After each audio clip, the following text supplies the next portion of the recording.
Salutations tête de nage, je suis le chef et bienvenue dans cette petite review, cette petite vidéo bilan de Wakfu saison 3. Alors si tu n'as pas vu Wakfu saison 3, je vais un peu spoiler.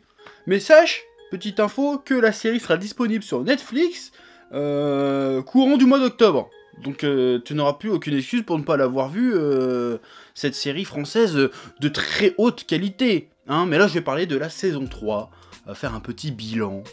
Voilà, hein. D'ailleurs j'ai fait plusieurs vidéos à l'occasion de la sortie de la saison 3, hein, où j'ai rencontré les réalisateurs, les scénaristes, les éditeurs chez Ankama, c'était plutôt cool, donc je t'invite à aller voir, je mettrai certainement la vidéo en fiche, voilà, ouais. Alors cette saison 3 globalement était très bonne. J'aurais presque dit excellente, mais j'ai eu des petits soucis sur la fin, je vais y revenir, mais franchement c'était très bien, un ton un peu plus adulte qui aborde des sujets pas faciles à aborder en animation, surtout en France quand t'es étiqueté un peu jeunesse. Ça parle de paternité, ça parle du fait de grandir ou pas, ça parle ça parle de mort, de sujets très sérieux, bien traités. Donc c'est plutôt pas mal, c'était vraiment bien, d'un point de vue scénar, c'était plutôt bien foutu. J'ai redécouvert les personnages de Wakfu sous un autre angle, plus adultes, qu'on vieillit, à part Yugo, mais bon bref, on en reparlera. Des personnages qu'on vieillit, qui ont des enfants, qui vivent une vie d'adulte, et qui doivent faire face aux conséquences de leurs actes avec la confrérie du tofu, du temps où ils faisaient leurs aventures. Et ça c'était vraiment très bien traité, très bien vu et très intéressant à suivre. Donc à ce niveau-là, j'ai absolument rien à dire, c'était vraiment parfait. Jusqu'à l'épisode 9-10, c'était vraiment parfait, j'avais rien à redire sur le scénario, c'était vraiment très bien pensé. Les problèmes que Christopin avait, en fait d'être la réincarnation d'adieu et d'avoir des gosses un peu partout qui connaissent pas la culpabilité qui pouvait ressortir de ça, c'était vraiment cool. Le fait qu'Evangeline se batte alors qu'elle ait des enfants, le côté je dois protéger mes gosses alors que je suis enceinte et qu'il y a des problèmes, que c'est des fils de Dieu, qu'il y a plein de conséquences à tout ça. Le côté Adamaï qui devient une espèce de freezer démoniaque qui est en conflit avec son frère pour des raisons qui ont été amorcées dans les saisons précédentes. Il y a plein de trucs comme ça qui faisaient que les personnages et l'histoire de la série fonctionnaient très bien. Donc globalement c'était une très bonne saison, l'animation était ouf, les musiques étaient ouf, le doublage était ouf, la réalisation était ouf, tout était grandiose. Parce que moi en plus je les ai vus, les 5 premiers épisodes, quand je les ai vus j'ai pris une claque pas possible. Je me suis rematé les épisodes de la saison 2, je me suis rematé les OAV, c'était vraiment dingue. Voilà, c'était vraiment une très bonne saison. Mais il y a un mais, j'ai un problème un peu avec le dénouement de cette saison. Hein, je rappelle un peu l'histoire, c'est Oropo et Adamaï qui rassemblent des demi-dieux dans la tour des rêves, dans le but de remplacer les dieux actuels du monde des 12. Parce qu'ils considèrent qu'ils font pas leur boulot, qu'ils laissent les mortels s'entretuer, vivre dans la misère, faire des conneries, or qu'ils ont les moyens de rendre le monde meilleur. Et donc pour ça, ils utilisent les Liacubes et les Sidophus pour ouvrir un portail vers l'Inglorium, le monde des dieux, et ainsi aller les remplacer et les confronter à leurs conneries. Bon, d'accord, ok. Le souci du problème, c'est que quand on a commencé cette saison, on nous a dit Adamaï c'est un méchant, Oropo c'est un méchant, avec des bonnes intentions, mais qui nous ont quand même été présentés comme des antagonistes, des ennemis à plus ou moins abattre. Et le problème, c'est que la révélation qui arrive à l'épisode 9 ou l'épisode 10, je sais plus exactement si c'est les 2 derniers épisodes ou les 3 derniers épisodes qui m'ont posé problème, c'est qu'en fait, Oropo c'est un méchant. C'est un peu ça la révélation, finalement. Oropo c'est un méchant, donc le mec qu'on soupçonnait d'être le méchant, c'est le méchant. Donc cette révélation-là, je dis bah ouais, en fait, en quoi c'est une révélation? C'est le méchant, en fait, c'est un méchant, et Adamaï, il est comme ça, ah bon, t'étais un méchant, en fait? Mais je suis, mais attends, mais toi aussi, Adamaï, t'étais un méchant, t'as défoncé la famille d'un de tes meilleurs potes juste pour les kidnapper ses gosses. T'es un méchant, Adamaï, même si t'as fait ça pour de bonnes intentions, t'es un méchant. Et tout d'un coup, j'ai trouvé cette révélation, qui tombait un peu à plat. Bon, sans parler du fait de l'identité d'Oropo, qui est en fait un héliotrope, qui est donc un Yugo, une espèce de Yugo alternatif qu'il a créé lorsqu'il a rassemblé les Sidophus pour défoncer Ogrest. Bon là, si t'as pas suivi la série, je parle chinois pour toi, mais ceux qui ont suivi la série, ils voient de quoi je veux parler. Donc ça, c'était plutôt bien vu, même si c'était un peu prévisible, parce que moi j'avais dit, déjà j'en avais parlé avec les réalisateurs quand je les avais vus, je suis sûr, je lui ai dit, bah de toute façon, Oropo c'est un Yugo du futur ou une connerie comme ça. Bon, après, c'était un Yugo, il se trouve que c'est un Yugo du passé. Et mon frère a dit, ouais, c'est un héliotrope. Et ils ont dit, ouais, on dit rien, donc on avait grillé le truc, mais c'est pas... Voilà, je divague, mais on s'en fout, c'est pas le sujet, que j'ai grillé le truc ou pas, c'est pas ça qui compte. Et Le problème que j'ai avec ça, alors ça pose des enjeux intéressants. Le fait que ça soit un espèce de Yugo du passé alternatif qui est méchant, ça fait que ça marche, si tu veux. Ça parle des responsabilités de Yugo vis-à-vis de ses enfants qui étaient même pas conscients qu'il avait. Ça nous montre aussi que depuis le départ dans l'univers d'Ankama de Wakfu, dans l'ère du Dofus, de l'ère du Wakfu, ceux qui ont foutu la merde, bah c'était Oropo depuis le départ, donc c'est un peu tout les bordels qu'il y a eu, le chaos d'Ogress, tout ça, c'était la faute de Yugo, donc ça ok, c'était intéressant le fait qu'il ait des responsabilités vis-à-vis de tout ce qu'il a fait, qu'en fait qu'il affronte les responsabilités, qu'il affronte plutôt les conséquences de ses actes quand il a décidé de pas écouter Adamaï et d'utiliser Dofus contre Ogress. Ok, je comprends. Mais le problème, c'est ce qu'il y a eu autour, en fait, de cette histoire-là, qui finalement, toutes les intrigues qu'il y avait eu dans cette saison, en début de saison, bah, il y en a aucune qui a été résolue, qui est arrivée au bout, en fait. L'histoire d'amour entre Yugo et Amalia, bah finalement, bah, ça reste en suspens. Même la brouille qu'il y a entre Adamaï et Yugo, bah ça reste en suspens aussi. J'ai pas eu l'impression que c'était résolu ce truc-là, qu'il y avait eu un mot de la fin cette histoire. Parce qu'ils se réconcilient un peu de manière un peu forcée. C'est Adamaï qui se retrouve. En fait, t'étais un méchant. Ah bah du coup, je suis un gentil, tu vois. J'ai trouvé ça un peu facile. Et pas à la hauteur, si tu veux, de ce que la série jusqu'ici, cette saison, avait amorcé avant.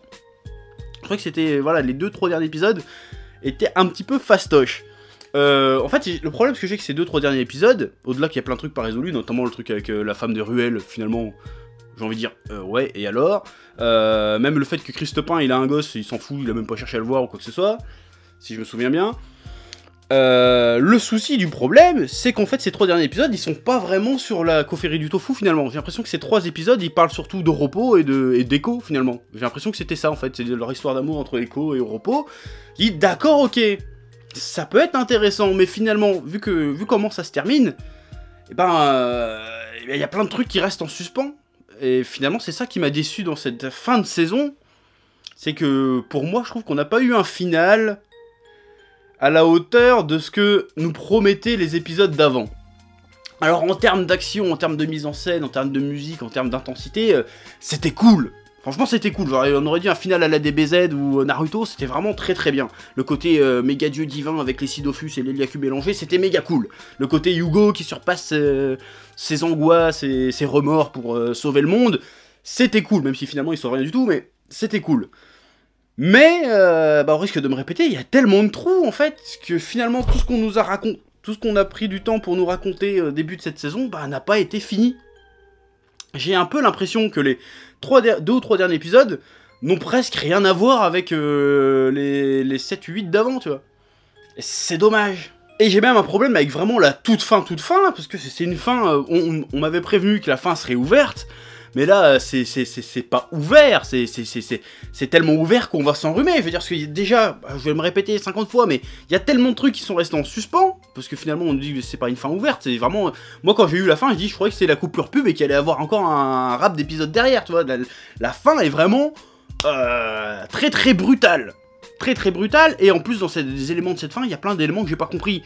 J'ai pas compris pourquoi Echo allait envoyer les demi-dieux et Yugo et tout ça dans le monde de l'Inglorium, pour que l'autre il dit je vais pas détruire les dieux, je vais détruire le monde des 12 à la place. C'est risqué comme pari, parce que je sais pas, parce que en fait à la base Oropo il nous dit je veux détruire les dieux parce que le monde des 12 c'est de la merde. Et les dieux ne s'en occupent pas bien. Même le Cosmos, il s'en occupe pas bien. Je dis, ok, dans ce cas-là, pourquoi tu préfères détruire le monde des 12 plutôt que détruire le monde des dieux? Je n'ai pas compris pourquoi il a fait ce choix-là. Juste pour pas tuer Yugo et pour pas tuer les autres. À la limite, tu t'en fous. Enfin, je sais pas, si ton but c'est de détruire les dieux et de refaire le monde en tant que dieu toi-même, il aurait fait ça, c'est bon, c'était le dieu de tout le monde et l'affaire était réglée. Donc je sais, il y a le côté histoire d'amour, il se rend compte qu'en fait il était amoureux d'Echo et que... le côté rédemption, ok. Mais j'ai envie de dire, c'est quoi le rapport avec le Schmilblick? J'ai pas compris. Faudrait qu'on m'explique. Enfin, c'est peut-être moi qui est con, hein, mais j'ai pas compris pourquoi la saison se finit là-dessus. Plus sur l'histoire d'Oropo que sur l'histoire de Yugo, de Tristopin, d'Amalia et de Evangeline. Pourquoi ça se finit pas comme ça? J'ai pas compris. Je sais pas si je suis très clair dans ce que j'essaye d'expliquer, mais j'ai pas compris la fin. Bah, j'ai compris les intentions, si tu veux, de ce que ça veut nous raconter, mais je comprends pas pourquoi on nous a raconté ça, plutôt que de nous raconter ce qu'on nous promettait dans les épisodes d'avant, en fait.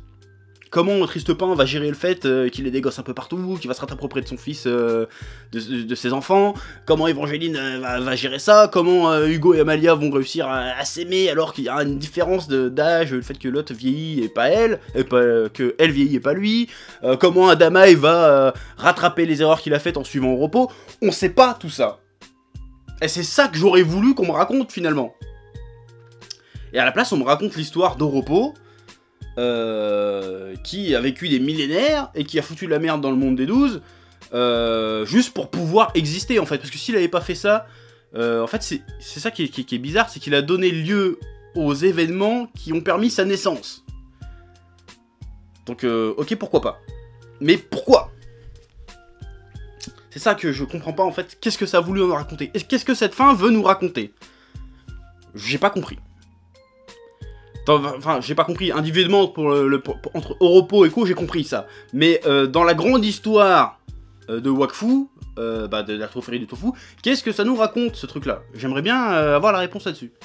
Bah, si j'ai l'occasion de revoir Tot un jour, je lui poserai la question parce que j'ai pas compris cette fin. Après, s'il y en a d'entre vous qui ont compris le délire et qui veulent me l'expliquer dans les commentaires, bah, je suis tout oui, parce que je n'ai pas compris la fin. Donc cette saison, je vais pas tourner en rond pendant 3 plombes, cette saison était très très bien. Mais les 2-3 derniers épisodes, j'ai pas compris, je trouve que ça allait beaucoup trop vite. Notamment de côté Adama, je trouve que rien n'a été résolu, parce qu'il y avait plein de trucs à raconter super cool. Et cette fin est très très ouverte, et c'est même pas sûr qu'il y ait une saison 4 derrière. Donc je me dis merde, si ça finit là-dessus, c'est dommage, parce que là, il y a un putain de trou béant, et on sait pas qu'est-ce que ça voulait raconter. Voilà, c'est ça que je voulais dire par rapport à cette saison 3 de Wakfu. Voilà, que rajouter de plus ? À part que c'était ouf, franchement j'espère que beaucoup d'entre vous la suivront sur Netflix, parce qu'il faut que ça marche, que moi je peux pas rester comme ça, sur ma fin comme ça, il faut que j'ai le fin mot de l'histoire. Parce que là on n'a pas le fin mot de l'histoire, moi je veux le fin mot de l'histoire dans cette histoire, je dis beaucoup de fois le mot histoire, donc voilà. Donc qu'est-ce que j'ai à dire moi maintenant? Bah, j'ai donné mon avis sur cette saison, c'était très très bien, c'était joli, c'était beau, c'était émouvant, c'était intense, sauf les 2-3 derniers épisodes qui m'ont un peu paumé. Qui était cool hein, globalement, mais qui m'ont un peu paumé. La bagarre était cool, la musique était cool, tout était cool, mais j'ai pas compris. Donc voilà. Bah maintenant je te laisse laisser en commentaire ce que t'as pensé de cette saison, de partager, de liker. Et surtout n'oubliez pas que fin octobre, ça sera sur Netflix, et que si vous l'avez raté sur France 4, ça sera l'occasion de mater cette série, qui franchement mérite d'avoir du succès, parce que c'est pas tous les jours en France qu'on a de la série d'animation de cette qualité-là. Hein. En plus, cette année, on a été gâtés, on a eu Last Man, on a eu Wakfu saison 3. Donc, pourvu que ça dure, une animation française de cette qualité-là, moi j'en veux plus souvent. Donc voilà. Maintenant, je vais te dire à bientôt. Peace. Eh oh, tu vas pas te barrer comme ça, hein? Tu vas laisser un pouce bleu? Un petit pouce bleu, hein? Puis tu regardes aussi les autres vidéos? Parce que voilà, tu t'abonnes? Ouais?